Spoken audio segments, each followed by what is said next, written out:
In response to alarming violations of airspace, the European Union formally launches an initiative to establish a drone wall along the bloc's eastern flank. Israeli Prime Minister Benjamin Netanyahu attacks the recognition of a Palestinian state during his fiery speech at the UN that saw dozens of delegates walk out. The European Union has formally launched an initiative to establish a drone wall along the bloc's eastern flank, a groundbreaking step being taken amid alarming violations of airspace at the hands of Russia. The inaugural meeting, chaired by the European Commission, brought together 10 member states. Ukraine was also invited to participate. Friday's launch comes on the heels of a series of airspace violations that have put the entire continent on maximum alert. The first incursion occurred in Poland 2 weeks ago when 19 Russian drones flew over national territory and prompted a scramble to shoot them down. Romania, Estonia, and this week, Denmark have all seen drone incursions, something the Kremlin denies responsibility for. Discussions are meant to continue next week during an informal summit of EU leaders in Copenhagen, where the topic is set to feature high on the agenda. Israeli Prime Minister Benjamin Netanyahu on Friday at the UN General Assembly berated the recognition of a Palestinian state by multiple Western countries, vowing to finish the job of eliminating Hamas.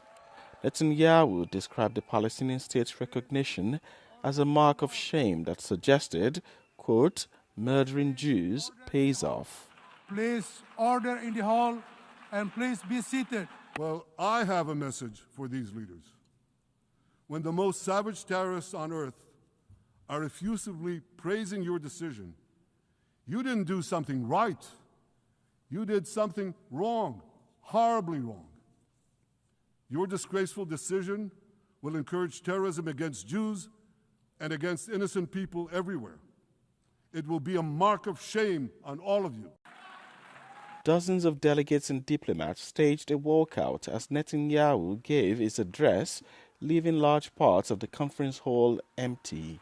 In its reaction to Netanyahu's speech, Hamas described the walkout as showcasing Israel's isolation due to the war in Gaza.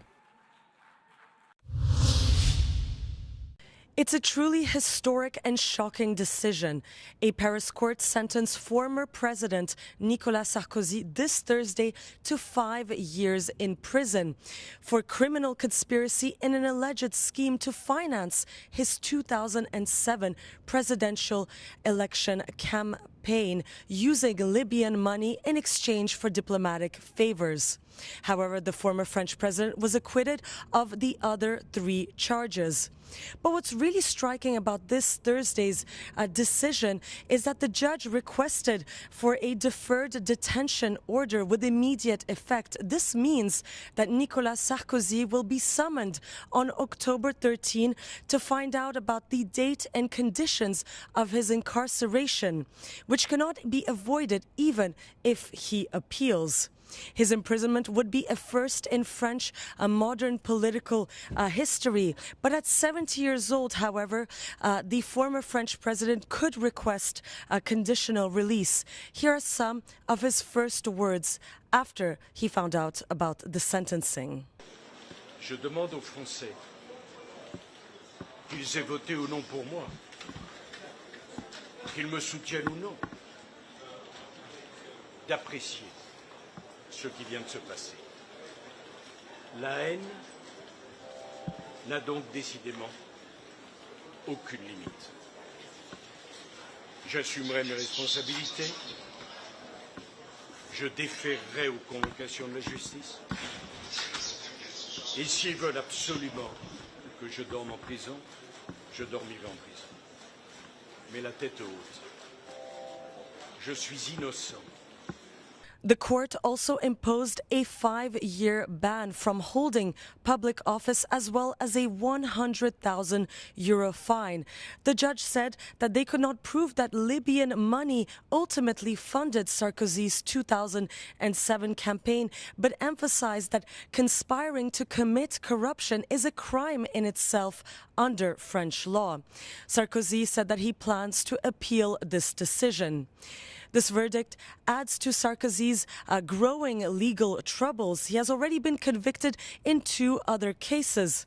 The Big Malian affair for his 2012 illegal presidential campaign financing, as well as the so-called Bismuth case involving corruption and influence peddling.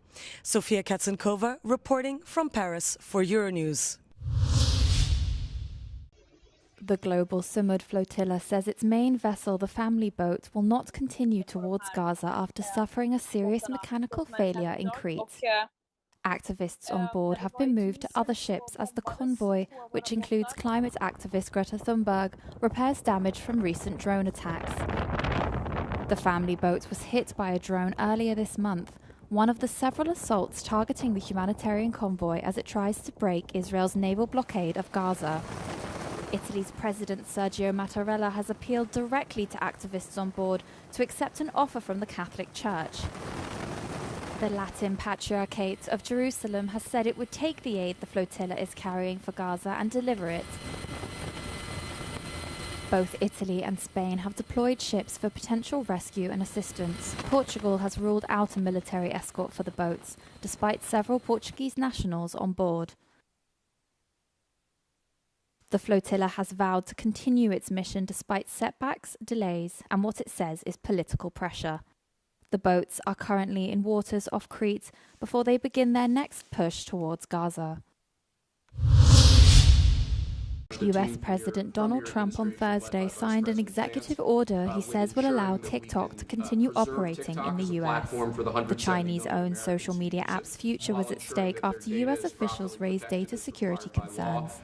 Trump's order will enable an American-led group of investors to buy the app from China's ByteDance, though the deal is not yet finalized and also requires China's approval. Under the terms of the deal that have so far been revealed by the White House, the app will be spun off into a new US joint venture owned by a consortium of American investors, including tech giant Oracle and investment firm Silver Lake Partners. Vice President J.D. Vance said there was some resistance to the agreement from the Chinese side, although he did not elaborate what Beijing's opposition was to the deal. TikTok's future in the US was unclear after former President Joe Biden signed legislation last year announcing that it would halt operations unless sold to an American firm.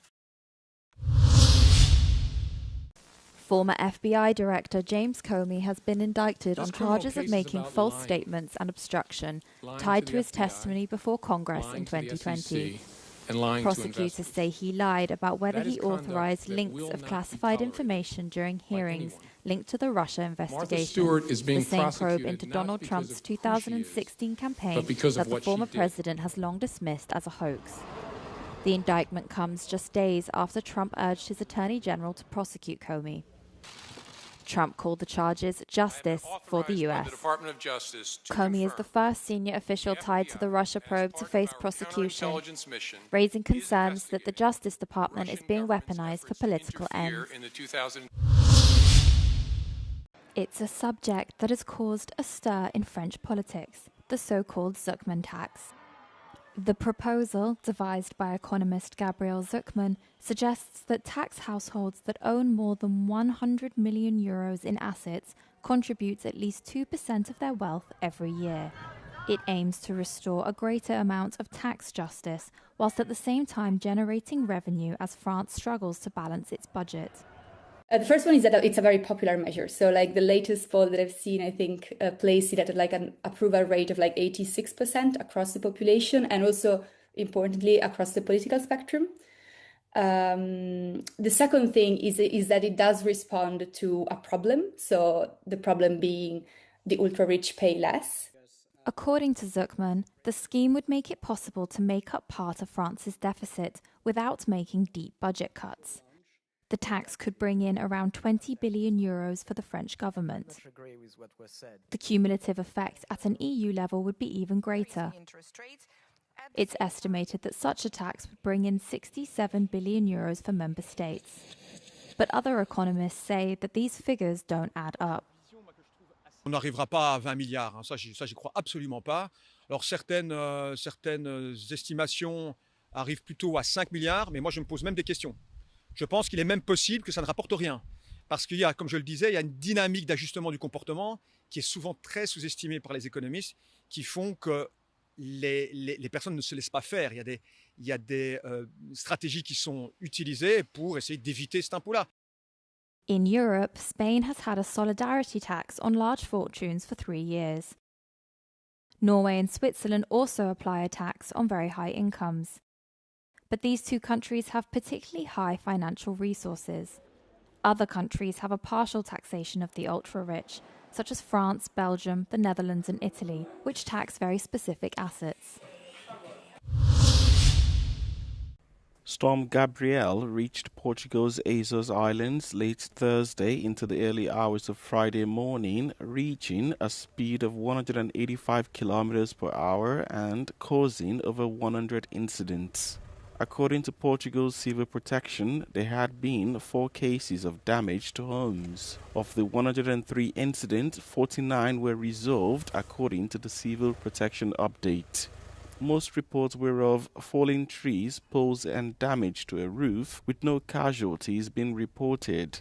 Ahead of the cyclone's arrival, the meteorological agency, IPMA, placed the islands on red alert, the highest emergency level used only for weather events carrying extreme risk. Portuguese authorities also cancelled all tourist and recreational activities for 24 hours, shuttering schools and public services and urging people to stay indoors. The Azores, known for their lush volcanic landscape, rainy weather and free grazing cows, are home to about 250,000 people.